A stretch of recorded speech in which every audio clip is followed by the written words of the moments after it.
rolling. Hi, hello, I'm DRUMTRAP. Welcome, everybody, to my channel. If you finally made it, now you know. You made it over here. Good work. You finally made it to the DRUMTRAP channel. Now, I'm gonna just give you a close-up of my, can you see that? It says DRUMTRAP on there. Can you see that? Okay. 1-inch diameter, the only 1-inch diameter. It's my design. It's my custom stick. Okay. It's the only 1-inch actually diameter drumstick. It's 16 inches long and a quarter because I needed it to be perfect. I'm not going to go over the exact dimensions. What I am letting you know is that it's you can hold on to this stick. It's the only 1-inch diameter stick. I didn't waste these. I am putting these pretty much on the pad, but I've had these for a year or a little less. I don't know. Put them on the kit. They're indestructible. You're going to get a lot of mileage out of these sticks. They're expensive, but they're the best. They're hand and machine made. We have the best CNC, lathes and machines producing these. Also by hand, and it's overseen in a factory in another country where we are absolutely growing the absolute best maple trees. So we have access to the absolute hand-grown organic best wood, which is what this is, 100% maple, runs onto the lathes and the machines, and it's also hand finished. There's no, I specifically had the company that's making these for me not put a lacquer. These are 100% natural, man. So it's a home run on these sticks, right? We're gonna continue on to this. Welcome to the channel. I just needed to let you know who I am. All right. The other thing you people need to try to understand is it's like a blast, from a double barrel shotty. Okay, let me just show you what's going on here. Okay, it's you know what I mean? So, okay, so these right here, these are the hollow drumsticks. I'm DRUMTRAP if you know that now, okay. I invented the hollow drumstick, in case you didn't know that. Okay, so this is the hollow drumstick. Bam! Alright, that was our drumstick intro. In front of you, which you can see this red case right here. Well, let me tell you something. It's a Soundcraft 4 Series analog recording console. Amazing sounding. Some of these live boards, the only difference between the studio boards, in my opinion, and these live boards, which is what this is, a few bells and whistles. Yeah, the studio boards, they had the Q on the EQs, they had a few better routing options. This thing's got smoking preamps, smoking EQs. It sounds warm, it sounds fat. Man, there's nothing, I can use it in the studio. The thing you need to understand is that this is a Soundcraft Series 4. It weighs as much as a small car. That's how much it weighs. It's sitting here for a while. And we're gonna connect, this is roughly, let's say 52 channels, I believe, because it's a 48 with an extra 4, put it up to 52. I have another 56 in the other room. We're gonna connect, to make the master console, is I'm gonna be connecting all the consoles together. That is another video for another time. It's another subject. It's in a control room. It's in a recording situation where we are connecting expensive $100,000 consoles, 4 or 5 of them, or 6 of them, as many as I need to get the sound that I want, together with a tape machine in the middle, where I'm tracking in through consoles, and then I'm playing back through another set of consoles. Everybody in the entire recording game, you can go look at them. They're on YouTube, whoever they are, or whatever they're doing. They have one console. They have one console. They have $500,000 consoles. They have SSLs. They've got Neves. Buddy of mine that actually sold me this console here has got a $650,000 Studer console. Okay, you can go see those guys. They're available. My recording situation is going to be mothership recording. It's going to be here, and it's being built. Okay, and we're going to be in this situation. We're going to be recording through multiple recording consoles. That is another video for another day in another room at another project. That's all happening within here. You just got here. We're now inside of pretty much basically a drum room. It's seriously soundproofed, all right? It's pretty dense with the 50% complete room that we could get drums in here at 2 in the morning and blast them, and it's gonna be okay. It's like that soundproofed, right? And that's what we need. We need 24-hour access to non-stop drumming around the clock, and there will be videos of that coming out soon. You've just made it. So I think the best thing to do, since we're not really gonna play, but what we are gonna do is we're gonna go into the other room.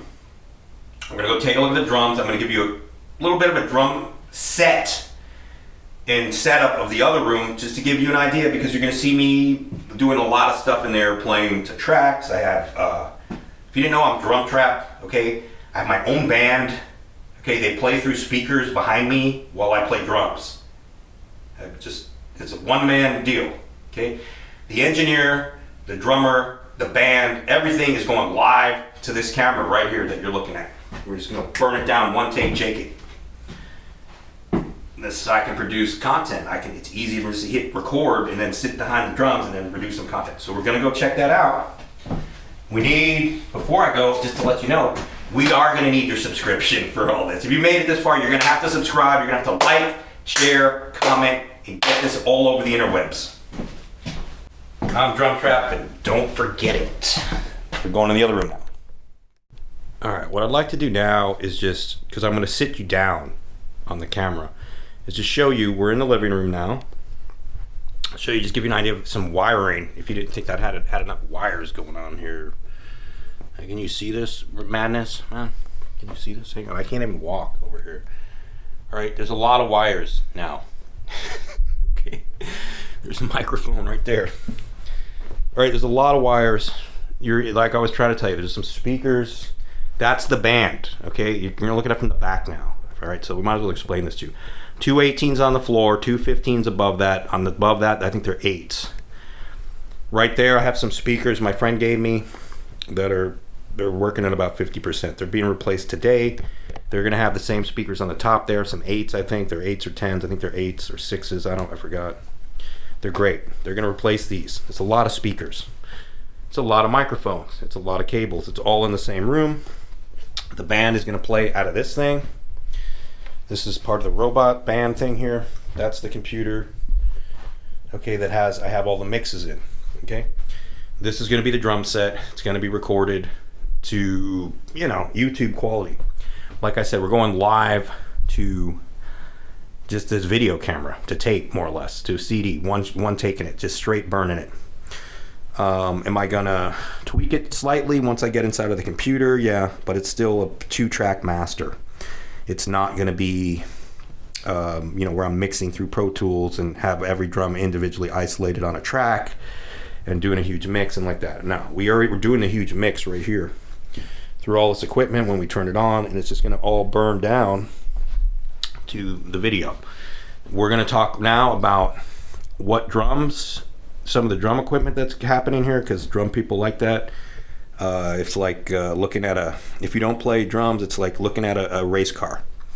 You're looking at a Ferrari right here, where you don't have to have a Ferrari, but it's still, if you don't drive Ferraris, it's still fun to go over them. So we're gonna do some drum tech nerdy type of stuff. I'm gonna explain this, and then that's gonna be the intro video for today. Action. All right, if you made it this far in the video, you made it to this room, which I just briefly explained. Now we're here. This is my drum set. Okay, I endorse myself at the moment. It doesn't say Pearl, Yamaha, DW, whatever it was that we could Gretsch, If it is gonna say that everywhere, and Zildjian and Sabian and whatever, it's those companies will be placing me somewhere to play drum clinics. You can have your name on the thing, but the deal is you're gonna put me 1 day a month, 12 drum clinics a year that I'm gonna be doing on the super kit that this drum company is building me, or whatever it is. We didn't get that far. That's okay. You guys are just getting here. I've been doing this for a long time. I'm DRUMTRAP, and this is my kit. We're gonna do This is a welcome to the channel video. You just got here. Welcome to the channel. Welcome to the DRUMTRAP channel. It's DRUMTRAPulous. Welcome to the DRUMTRAP channel. We need your subscription. We need your like. We need your comments. We need your subscriptions, and we need you to share this all over the internet. It's like, someone's giving you a free cup of coffee. Do you want to just take the free cup of coffee every time? Can you just, put 5 cents into the thing and just give us that subscription? It means a lot to us. Drum set rundown. Perfect intro to the channel. We're going to be doing a lot of stuff in here, playing drums, sure. Talk a little bit about the kit, and that's going to be the video for today. Let's talk about the sizes. I play unique drum sizes. One thing that the whole thing stands out, like the sizes are, if you really look, they're crazy, but I guess this one stands out first. This is going to be a 22-inch bass drum by 18 inches deep, and I have custom hoops on here where I don't want to say exactly what drum it is. That's kind of what's throwing me, but I mean, we're going to kind of have to. So we're going to it doesn't say it on there, but as far as for the purposes, we can give away drum companies or whatever if we have to. So, I mean, you can kind of tell by the lugs and what it is, but if you're a drummer. But, okay, so this is an RTC Yamaha from the 90s that they don't make anymore. It's a red lacquer. It actually has some really cool, it was in the magazines, I'll say, like just good old photos of these drums, like advertisement type of stuff from like Modern Drummer kind of stuff, where you go, oh wow, that's that old 90s thing, man. So they're nostalgic. They also have stuff that not necessarily every drum has now, okay, because I mean they do and they don't. Now, one thing that's catching on now, which is a good thing, is hybrid shells, which are what these drums are. You just learned something. I'm playing hybrid shells. That means I'm using multiple kinds of wood compacted and sealed together inside of the shell to give me different kind of sounds. This RTC is a birch mahogany. The majority, we want birch kind of over maple. So it's a birch mahogany, which is giving me it's a thin, lower pitch. It's a thinner, some thinness. It's kind of thin. It has that fatness, the low thinness. It has, it also, what sets it apart is that Yamaha at that point had developed, for rock, they developed this resin layer. So it has the resin layer, which is giving it an added volume and punch designed for rock. So you have all the best of everything. You have the perfect wood selection for that darker kind of style music, and heavier, more low-endy type of stuff going on, harder volume playing, hitting. And they got the resin layer in there, which is, I'm going the long road to China here, but it's necessary. Okay, so we have this perfect shell. I had these Recording Customs rims cut down about half. A rim is about 2 inches. Now they're like, this is more like 1 inch or something. So it's out of the way. It's still high, but I could do it if it was just a regular one. I could still do it, but having it cut down is like, it's like, oh yeah. So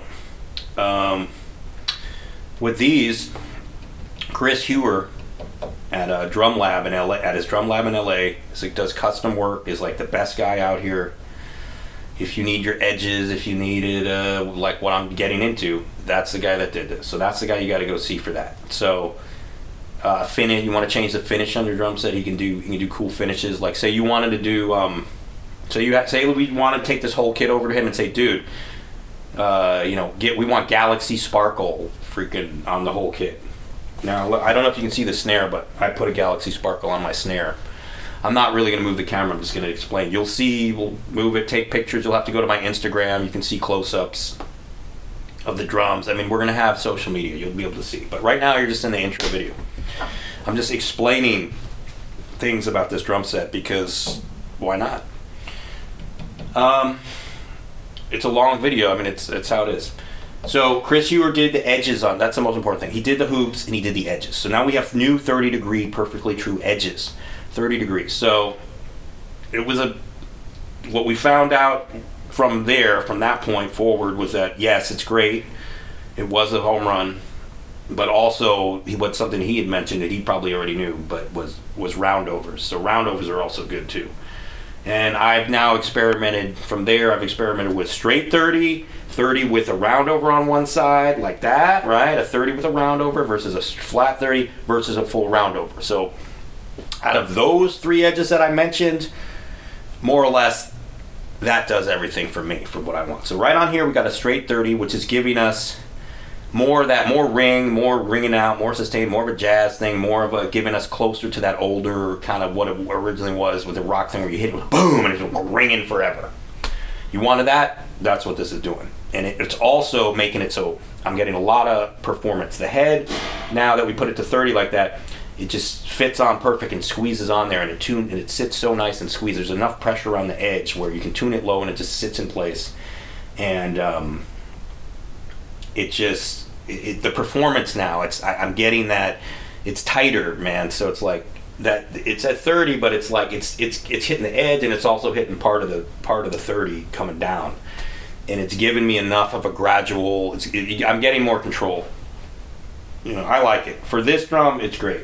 It worked out great. Now I had a whole kit that Chris Hewer made.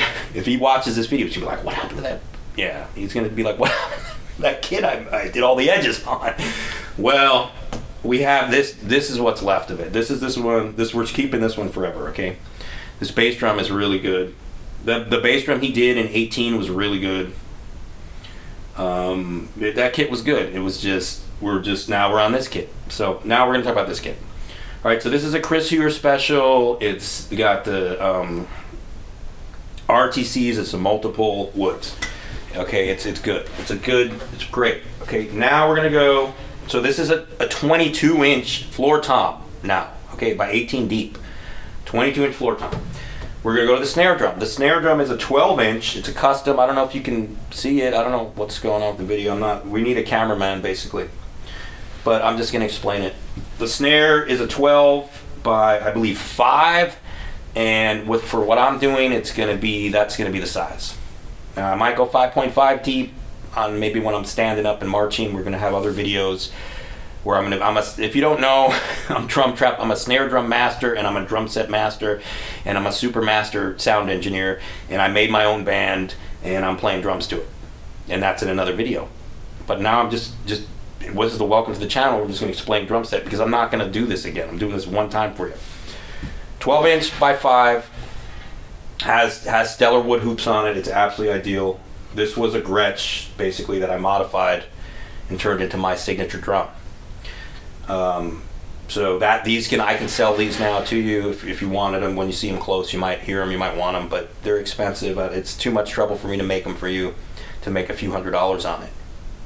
That's all I'm going to make. So on a drum, maybe I'll make 10 of them, make a couple grand, make $1,000 or something, putting these together to list them on the internet and sell them. If it ever gets that far, maybe not. But I'm making 1 or 2 or 3 or 4 of them for me. So this one, it has the purple Galaxy Super Sparkle finish.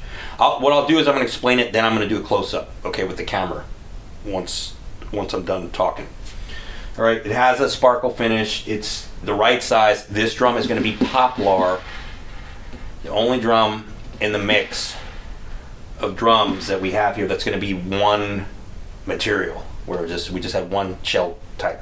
All right, we only have whatever Poplar. Now, in the game, people are going, "You're using a Poplar snare." You know, they're going, my snare's maple, my snare's brass, my snare's titanium, my snare is copper, birch. I mean, there's a lot of animals. You could do a birch mahogany shell snare if you want, like this one, like the bass drum. Generally, even those people are going Poplar, and they're going, oh yeah, because let's take a Gretsch Brooklyn. A Gretsch Brooklyn is maple, poplar, maple, or something like that. Maple, poplar. Maybe they did it like that. I don't know. It's got some poplar in there. So it was popular. Gretsch will use them. Gretsch would put that in the center sections of their older drums from whatever the 60s. I don't have the exact specs of what's going on. So we're using a full-on Poplar. This one has the roundover and then the 30. So it's a 30 with the roundover. by me treating the shell from there, all the treatments that I did to the shell, it's no longer poplar anymore. It's got lots of like resins and epoxies and paints and all kinds of stuff. I'm coating out both sides of it, which is seeped into the shell, hardened, okay, and changed it. So it's a poplar center core with this. That also, those treatments have expanded the actual edge by a 1/4 millimeter. I mean, I don't have the exact. If I paint something, how much now is that? Have we raised the surface? But you're looking, it's like a minute amount. So this thing got a paint job on the edge, which now moved it a little bit. That only helped. That only made the head sit tighter, which is what you want, kind of like this bass drum is doing, how he cut the 30s. So now we have that closer. But this one has the round over, which means even more contact than this one is getting. For the snare, it's perfect. And then I have the 30, so I'm getting the round over effect, which is like, I can't explain it. And then I'm getting the 30, which is giving me the up and down. It's giving me the nice snappy control, and it's not getting out of control like a trampoline because I have the round over chilling it out a little bit. Okay, so now we're going on. Okay, so we got a Yamaha, we got a Gretsch. Now we're going to go on to the rest of the kit. Okay, the rest of the kit now is actually, we have a congruent thing going on where it's a set of some sort. Okay, so this drum set here is going to be a Mapex Armory, which is like a low line Mapex basically. Their specs, you can go look them up on the internet. This is going to be a maple birch shell. It's also going to be a thicker shell than I would want, but that doesn't matter. So this is more like a 7.5 millimeter or 7.2 millimeter. I don't have the specs, but the Yamaha, like this one, is more like a 6 millimeter ish in there. And then, like, I don't know, the Gretsch is probably also thicker than I would want. It's probably also thick. So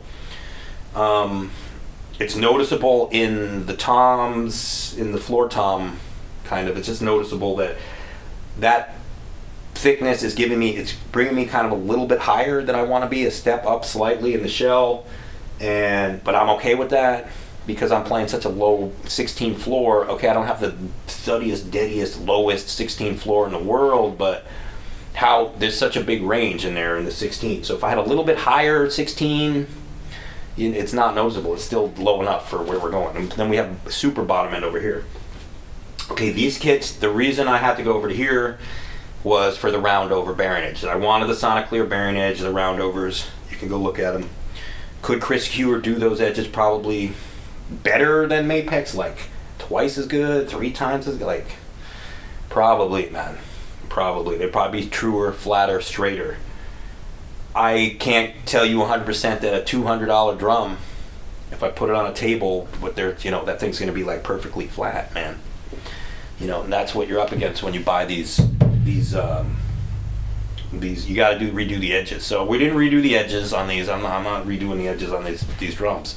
I'm just going to play them out of the box. So how did I modify them? I took their shit. Okay, so I had those. Obviously, I got rid of the logos. I've already explained that. I don't want that on there. And it's also a big chunk of metal that's like just on the shell now. Like that's theoretically we're losing like 0.5% of shell resonation because we have this stupid thing on the side of it now. If Mapex is not putting me someplace to play this drum set in a drum clinic, their name's not getting glued onto the side of the thing. Or in their case, it was screwed onto the side of the thing. So we unscrewed it.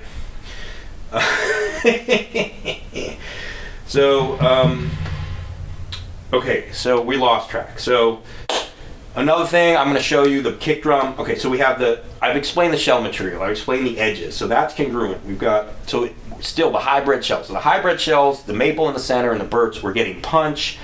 It's just a good thing because you're getting, both woods are now going to vibrate at a slightly different sustain and pitch and stuff and work against each other. And then you create a whole new thing because you have these two woods kind of the maple's vibrating at one pitch and doing its thing, and then the birch is like a more deader, and then the maple's in the center and it's kind of igniting the other part, so it bounces back and forth with inside the shell. The finishes overall, I like my purple. I'm loving that. I'm loving this red lacquer from the 90s, and I'm also loving this cherry wood whatever it's burst, stain, whatever the hell you want to call it. This is something new now that's happening now in drums, where if you didn't know, okay, whereas like where I came from like a cherry wood recording custom Weckel drum set, right? Where it looks badass, but it's just like that one flat cherry wood like this. What it is that you have that now on the top, right? And then it opens up in the middle where you can see like more of the wood grain. So it's like a burst with a fade. It's, you know, it's sexy, it's good. So 10 out of 10 on what they did here with the finish. Like, I really like the finish, okay? So but I modified it. So I got their drums. I got rid of their, obviously I took all their hoops off, and I don't know where they are. I got Stellar wood hoops on the, now on the floor. Okay, because of my rack mounting setup, I have now a rack. It's very complex. We're gonna stick with metal hoops here on this 12. Okay, so I have I think a 5x12 snare, a 9 deep by 12 tom, rack tom, and a 16x16 floor tom, and an 18-inch wide by 16-inch deep bass drum. So sizes are 12-inch snare, 18-inch kick, 12-inch rack tom, 16-inch floor tom, 22-inch floor tom. Okay. So I don't know where. Okay, so we're back to this top tom. So I want to put Stellar wood hoops on this. Okay, but I'm just for $200 to buy the hoops, and then I buy another drum for another $200, and then I just do it like we're not changing this. Okay, if we're putting wood hoops, I got to get another one of these, get some hoops, set that whole drum up, and then put it up on here. At the moment, we're not changing this drum. It's good. The other thing I wanted to try with this is then come up to 8. Bring it up to 8. So we're at 9 deep. The sizes of this 12 would be either 9 deep or 8 deep. I don't need 10 deep. 9 deep is giving me more than is perfect. And the other thing is, because I'm playing an 18-inch kick drum, I could put a 10 deep if I was crazy enough to, but I like having a little room under it. So if I had an 8 deep, I'd end up have a little more room, a little bit more open. It's going to bring it more, it's going to give me more of that closer to a 10. Whereas here I'm as close to a 10 as I can get, but I'm definitely in a 12 because I have so much deepness, and I'm having a lower, which is what I wanted, kind of. It's more of a rock setup. I still kind of, the other thing that you see my setup, but I did come out of 10, 12, 14, like playing a normal 5-piece, or that graduated to 10, 12, 16, or with a 22-inch kick, or that really, the end before I switched to this was I had 10, 10, 16, but you could go 10, 10, 14, 16, which I did, and then I got rid of the 14, and I just didn't want 2 floor tom drums, just had 16 in there. But I did have 10, 10, 14, 16. Obviously I had 10, 12, 14 at one point, but the best thing was 10, 10, 16. I had a 22, I had the 12 snare, and then I had Chris Hewer. I had this other RTC kit where I had those sizes again, and I took it to the next level, and I had him put the edges on it, and it was nice. But now I'm playing this kit. Now, if a drum set company, say Ludwig or whoever, is going to start putting me somewhere to play a clinic, and obviously they needed to have a drum set they're going to give me, that's the point that we can get. I can go back to playing all these different drum sets, because they're going to be a drum set factory, and we'll just say, hey, listen, we need this kit and that kit and this kit, and they just have to do it, and then I play drums, and then they can sell all those different kits, because I'm going to design specific sizes and specific drum kits that sound good, and then they make a few of them. Like this would be a kit that I would have them create for me. This size is this kit, right? That would be this kit. But if we needed a bigger kit, that's why we have a drum set factory, so that's another story. We don't have a drum set factory. We do have a drumstick company and a drumstick factory, so that's good enough. So what we got going now, all right, so I'm happy with this. So the main thing is this kit is good. It's good. Okay, so back to the 18-inch kick. We have a smaller kick I started to get into. I drilled the kick drum. I talked a little about the 12, the rack, the 16. We're going to talk kick drum, and we move over to the cymbals from there. Okay, I drilled a 5-inch hole through the shell. Now, just let that sink in. You'll see it. I'll close up. There's a mic in front of it.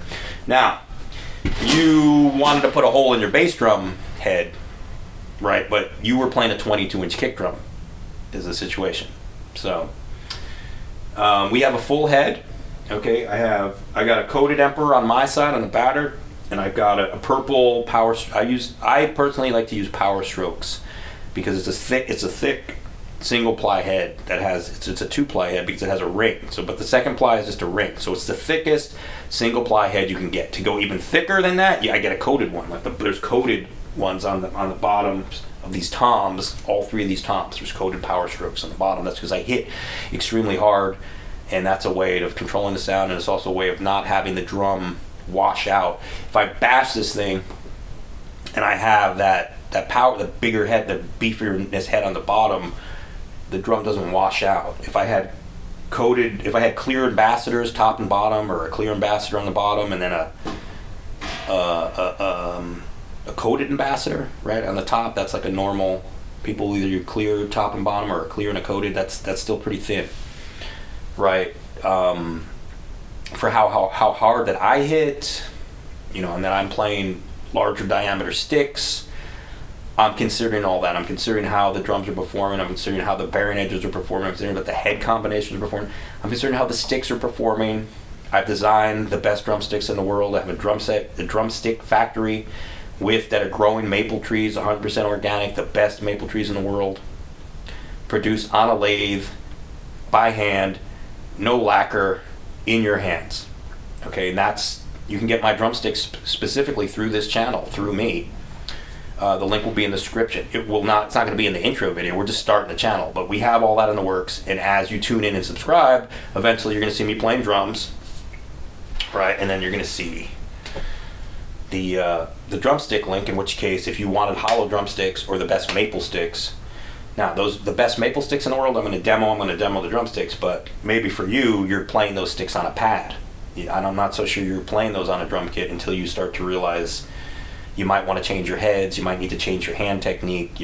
That's why you start with those on a pad. Okay, we'll have tons of exercises and ideas and reasons why. And I'm not saying you can't put them on a drum set, but the other thing is I'm selling you the least amount of sticks you're getting from me is 3 pairs of sticks.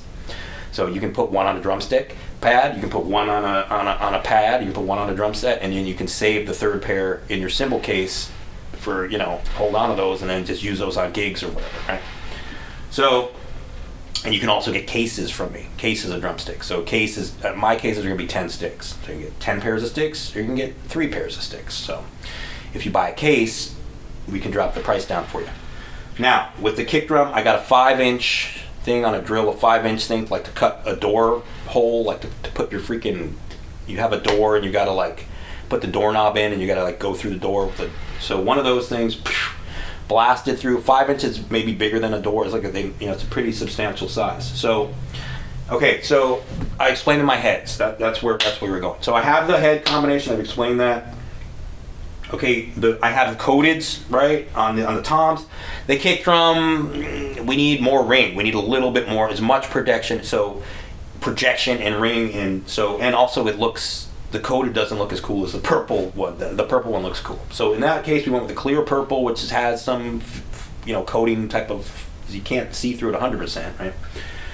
It's got a tint to it, like these, they're nice. So on the bass drum, and then I'm putting in the bottom of the bass drum. I'm going to put a feather pillow, and I have a brick on top of that to squish it in there because it's such a small drum.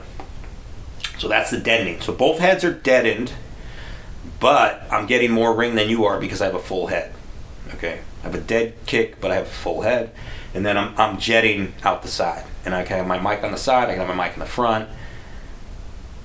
Just so you know, out there with an 18-inch kick, 16 deep, you're pushing it. You guys, you should probably play a 20 or a 22. That's, if you played a 22 and you drop to a 20, you know what I mean? You can do it a 20, like JoJo Mayer, whatever. I think that he ruled a 20.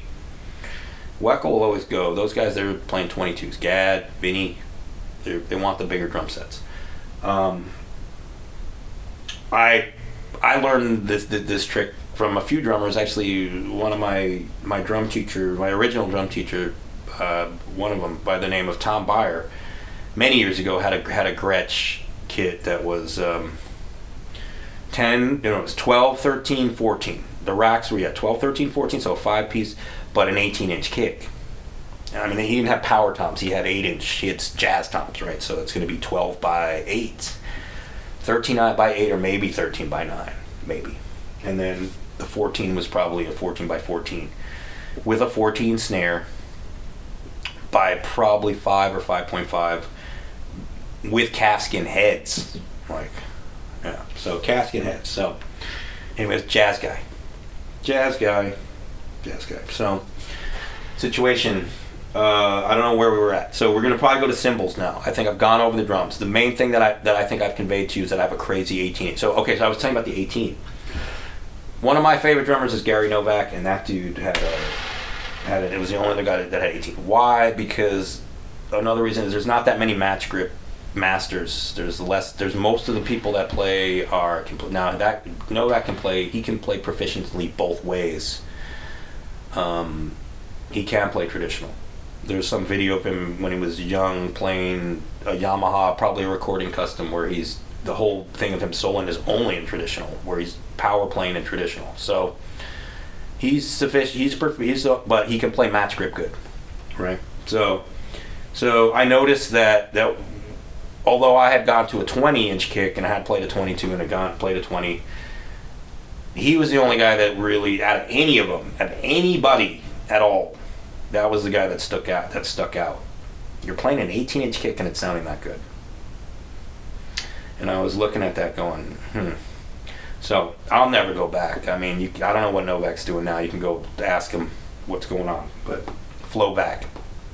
Go ask him. I was actually his old neighbor. Actually had a studio next to him at one point. The situation. So but I've taken it another step farther. I'm DRUMTRAP, if you guys don't know. I've gone to the next level. So that's what that is. So we'll give you a close-up of the 18 here, and we'll take a look at that. All right. Okay, so let's go to the cymbals, and we're going to close this out, and then I'm going to go give you some close-ups on the drums, and maybe explain a little bit. All right, now look, the cymbals, that's a whole nother deal. Okay, so what I got here for you is a 20-inch ride.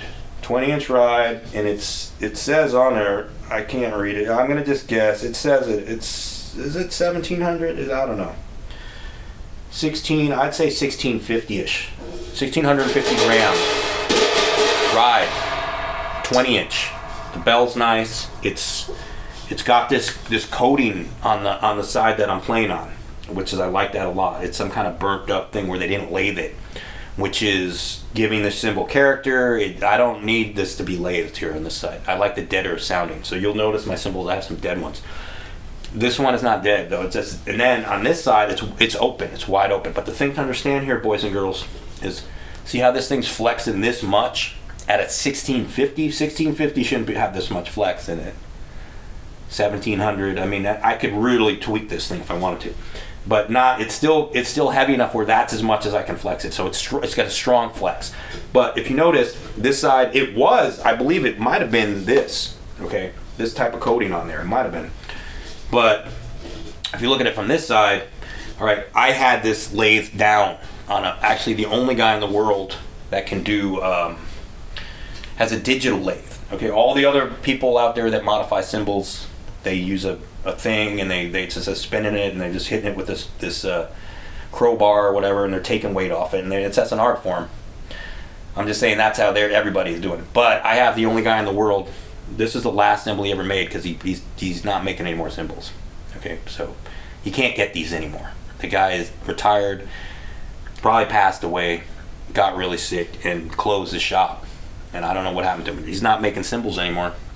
But this is the only guy who's like some kind of super freaking engineer guy that could run lathes and that type of heavy equipment spinning things, like not like heavy equipment like a forklift, like a freaking tractor, a bulldozer, like heavy equipment with the lathes, you know. So this guy figured out how to spin this thing on a digital lathe and then come in with the freaking with the real, not by hand, with the real deal machinery, and start tweaking it down, man. So amazing sounding. So that was that guy. Okay, so the point is that I understand the size of the cymbal and I understand the weight of the cymbal. So when you finally get your Zildjian endorsement and you're in there at Zildjian and they're just handing you cymbals, if you don't have a scale, if you didn't bring a scale, if they don't have a gram scale there, or if the post office isn't down the street and you got to get a scale or whatever you got to do, you're going to have to put those cymbals onto the scale. Okay. So that's how I have to know what the weight is. I'm not checking it by the sound because I know what it's going to sound like by what the gram weight is. And I know what I want, and I want to stay away from heavier weights. I want to get a lighter weight per size, and I know what the lightest weight is per size. I know what a good 20-inch gram weight is. Okay, so where are we? I'm showing you this is a custom cymbal. Okay, that was that guy. We got this one. This is a ride. It's a 1650. So this is my heaviest ride that I got. I can put it over here. I have a lighter ride over here that's 20 inches. I'm not taking these off. The bottom is also kind of like this. And what I was able to do was make some modifications in the purchasing process where I realized that in this case, for this ride, it had the top how I liked it with this burnt out, whatever it is, patina or whatever the hell they call it. It had the lathing on the bottom. It had enough flex in it, and it had a lower gram weight. So this one is, I'd have to figure it out, but I'm guessing I have to look again or weigh it, but you're more now, you've gone from like 1650, like that one, you're going down now. You're 1550, 1500, 1450, you've lowered it down. To do that, I needed a crash. Well, I got a crash cymbal, a 20-inch crash, and used it for a ride, and it turned out that the crash had a really good bell. So that's what I was looking for. The bell's good on that. So that's that one. I didn't have to mod it. I just got the weight right, and I got the patina right, and I got everything right, and then I could just drop it like that. So this same one, I didn't have to mod this one. Now we have another 20-inch crash. This one is from Istanbul, Turkey. It's a high quality cymbal. I didn't have to mod it. So this one, if this one is let's say 15, then let's say this one is 1400. The same cymbal, two crashes, two 20-inch crashes. It's just this one's lighter. I'm going to leave this out. We go to our. Okay, welcome back. Some slight technical difficulties. We're on, I think, the third or fourth take or something of trying to get these cymbals. We're slowly just going to piece them together, and you're going to piece back to the other video. Okay. I got a bunch of 20s. The only thing I had was a 22 over here, and I had some 16 hi-hats, lots of 20s. Let's just make this quick over here. This is the part we left out. We have over here, this is something kind of important. Now, as far as like adding in cymbals and stuff, you're going to add in, say, like, oh, I want to add in 3 hi-hats, I want to add in 7 splashes, I need all these crashes, I need a crash ride, I need a ride into China, I need a effect cymbal, whatever. So, as far as just overloading the thing with whatever, if I'm going to add a piece, like just to give you an idea, to be honest here about really what's going on, okay, I would want to keep it small. Okay, I want to keep it small, and I'm good with just a crash, just a ride, a crash, a hi-hat, and a crash. So 2 crashes, a ride, and a hi-hat. Now, is my hi-hat, it counts, now I added another cymbal? Yeah, it does. I added a China over here connected to the hi-hat, but it's really part of the hi-hat, and I didn't place the China in some spot where I could easily get to it. So I'm using it as an effect cymbal to help. It's a topic of sonics and hi-hat playing and drumming and a whole other thing I'm not getting into. It's a whole setup, right? But I can kind of get to it. So, it's really part of the hi-hat. So what I'm saying is I've added in now one other cymbal. I still kept my 2 crashes and my ride and my hi-hat. And I said, okay, we're going to add in one more cymbal. Now, as far as what I was saying about all this splashes and everything, it's like, what if I'm going to add in a cymbal, how about another type of cymbal that I can ride on, that I can put patterns on? Patterns. You have a bunch of crashes and splashes, you're not necessarily playing like, you're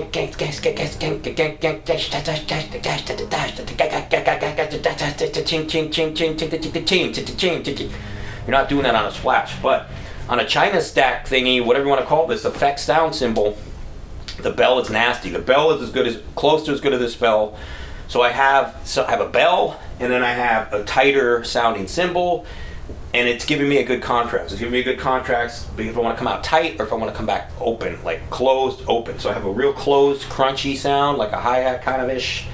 It can kind of work as two hi-hats, and then I have like this more open thing, which I was good with just that, having this crashes, but now I have this. So what is this technically? It's two 20-inch crash cymbals, I believe. But the one on the bottom might have originally been a crash ride to start off with. Okay, let's just say for the sake of, because I don't remember, we'll say it's two crashes that are 20s. They are crashes now because they've been modded. You know, we can go over, this one has the patina on the top. It doesn't, no longer on the bottom because it's been lathed. And the other one is, it's like a 19 and like almost a little over 3/4. It's slightly just under 20. Okay, and that one actually went to a guy in New York. Okay, so let's start with the top one.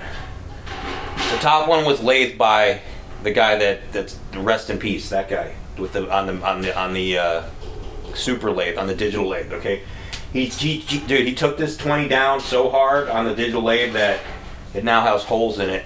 Okay, it started fracturing.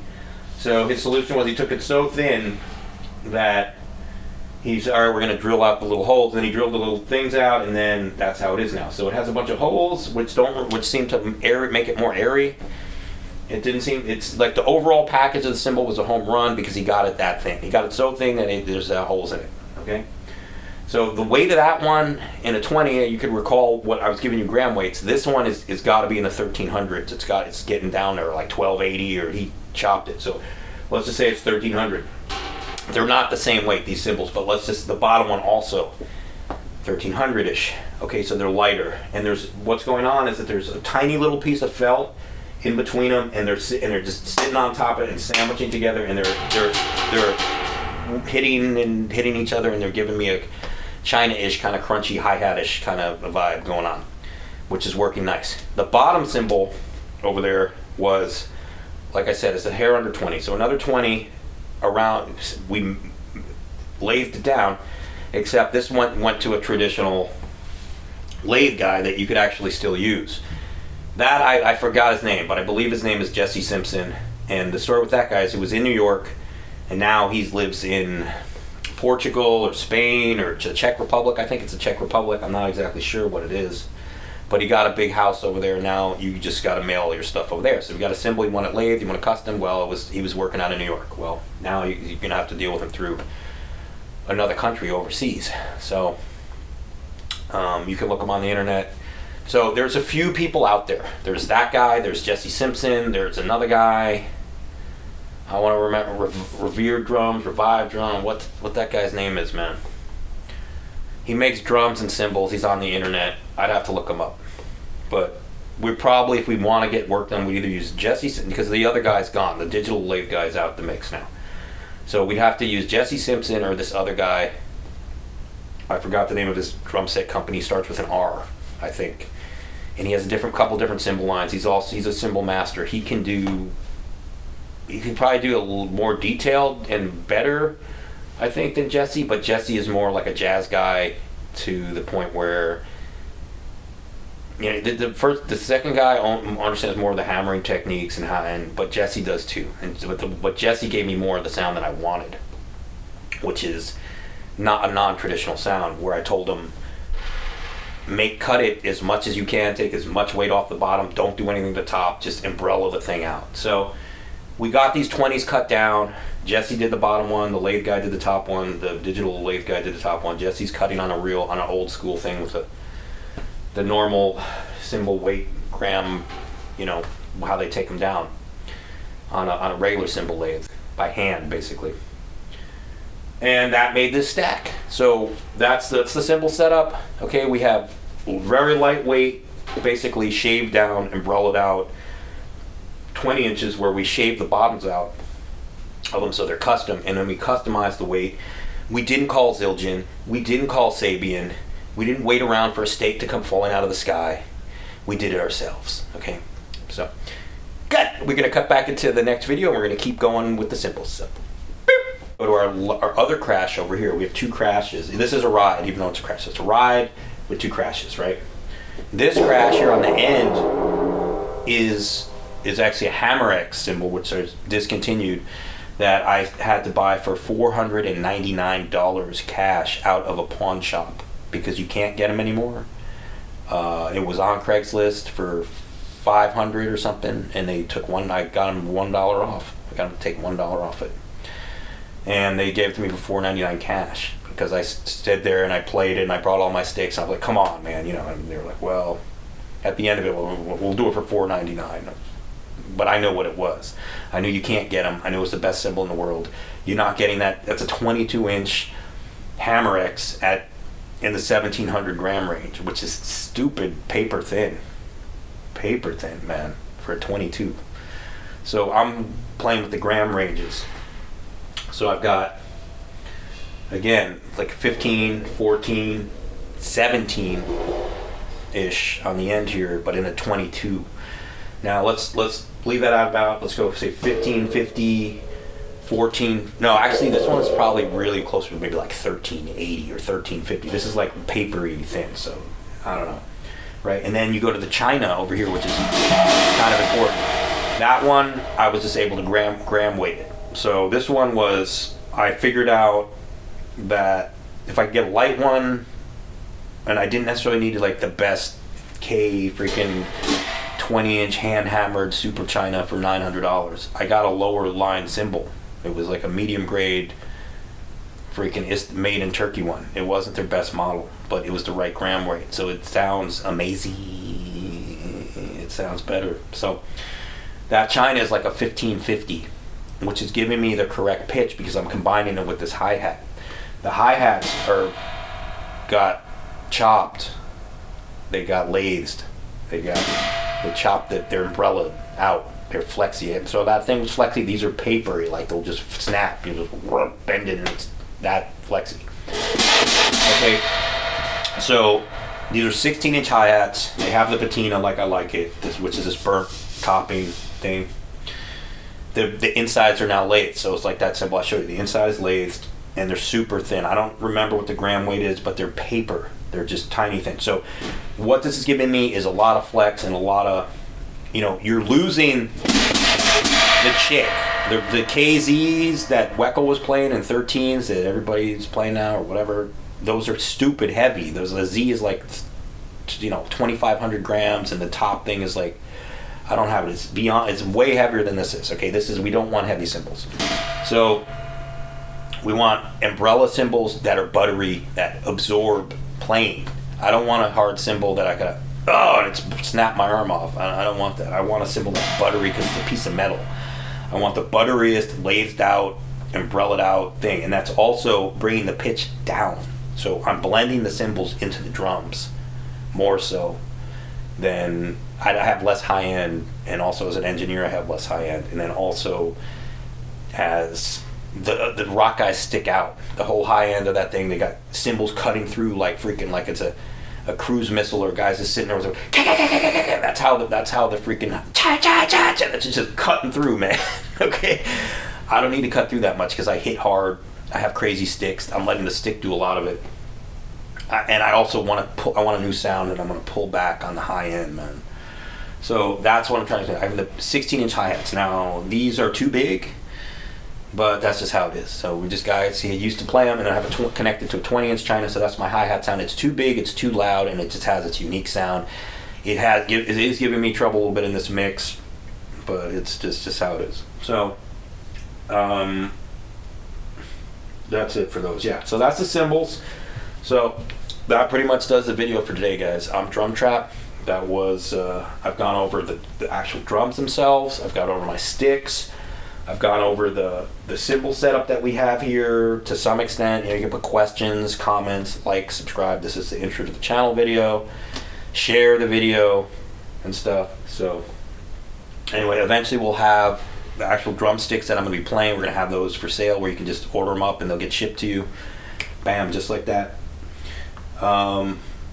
And right now we're gonna do some close-ups on these drums, just a little explanation, and so you can see them, and then we're gonna call it, and you'll have to come in for the next video. We're gonna be having lots of drum content, lots of studio building content, lots of stuff about studios, recording, when we get that far to connecting high-end recording equipment. Right now, when I say we're in a mini studio. This isn't necessarily a $1 million, multi-million dollar recording studio, but it's a recording video studio, which you're not going through any of these mics yet. I'm going to turn on all this gear and these mics and then run it into the camera, and then you're going to be on the next level to see where we're at with the music and the speakers. And from there, I have other content. There's a lot of other things going on in the world now. I'm going to get to that in a minute, but other content I'm going to do is also based on drumming. Just general fitness in general, diet, lifestyle. And the other thing that I was going to get to is that there's now aliens that are coming from outer space. So I have a whole series of videos that have to deal with aliens from outer space, just looking at the ships and stuff. And that is just another broader view to try and, so I can pull in some subscribers, because I need watch hours and subscribe. I need to keep looping these videos, watching them. I've got to get monetized subscribers. I need 1,000 subscribers, 40,000 watch hours, and then I can do live streaming, super chats, and then I can get monetized on YouTube, which is the idea. All right, so we're going to go now to drum set close-ups. All right, that's the video for now. And we're going to finish. Okay, 2 mics, top and bottom on this. I got a condenser on the bottom there. This is the RTC. Now, something we might, since we got this in depth with the thing, so we're going to point out that you didn't know is, look, that's where the bass drum thing used to be, the mount. So there's a big hole right here, man. That's a huge air hole. That's another air hole. That's 2 more air holes that used to have the bass drum thing on there. I don't know if you can see those 2 holes right there. 2 holes there, air hole. All right. On this side, again, 2 air holes. So they're spaced out nice. So that's adding to this thing. I mean, this is real special.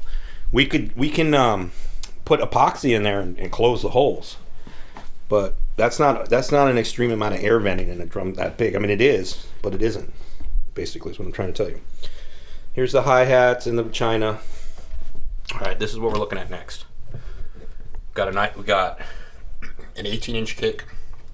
You can see some of the sparkle. Okay, you got my rack set up here, which I started to talk a little bit about. Okay, you got the purple head with you can kind of see the pillow. Most importantly, you can see the hole. That's how I'm miking and letting the air out. I have a full head. I've got a ribbon mic. I've got 2 ribbon mics. I've got a super tube, Nandy old tube condenser mic right there that goes through its own phantom power. Same thing, a Red Monster phantom power, and it's condenser, super condenser. It's a Neumann U87 clone for $200 over there, used. That it's expensive new, but I got it used. All right, so we got some decent quality mics. I'm redlining them. I'm pushing these 2 bikes, man. So that's part of the warmth and the fatness of my sound. It's a gain stage is my drum sound. I have some gain staging going on, which you might like, you might not, but it's part of this 2-track setup. I can get it a lot cleaner if it wasn't just directing it to tape like I am. The rack. Okay, I was saying I wanted to put wood hoops on the next tom. Okay, because right now, if you look at that, I have a pearl die-cast hoop on the bottom. That's an expensive $100 for 1 rim. It's the best die-cast hoop you can put on the bottom, and I've got an S hoop on the top. So as far as metal hoops are going, I got the best metal hoops on that 12-inch tom right there. If I wanted to go to the wood hoops, I do, but we're not, because of how it's set up in the rack and how little space I have in there. The wood hoops take up too much space. I can't really fit it right now, and everything's under mics, and we can't move it. But we do want to change it. But to do that, we'll just get a 12x8. I want to also try going down 1 inch on the depth to see what that might sound like. Then I'd have 2 different racks. I could get the same one, or I can put wood hoops, or we can have slightly different and try that, So, and then that brings us to the 12, and that brings us to the 16 floor. You guys can kind of see the finish how nice I like that. It's like a cherry wood stain with a burst in it, and it's kind of nice. So I've got the purple going. So my color configuration is happy. I learned that we're putting the snare wires like this. I once saw Novak doing that. on a Chick Corea thing on a brass 14. Brass Yamaha 14-inch snare drum of some kind, whether it was a power or a standard size, it was a 5.5 or a 6.5. You'll have to go consult the video. But the part that doesn't matter, this is what I noticed. And I noticed it years ago. I just never did it until I realized for what was going on here, it was a must. That gets into bearing edges, and it gets into how the snare is seating, and it gets into how much more response I'm getting by having this in the center and being able to play left and right more here, and then it changes the rate of response. And I always played it like that, the other way, any drum, until now I'm switching to like this. And like I was saying, that's the rack tom. You could see it from the other side where it's really beefy. So the rack tom situation is nice. I figured out with a 4-piece how to get this nice and tight. Okay, so I have the best 4-piece configuration. I hate to break it to you, but that's the facts, Jack.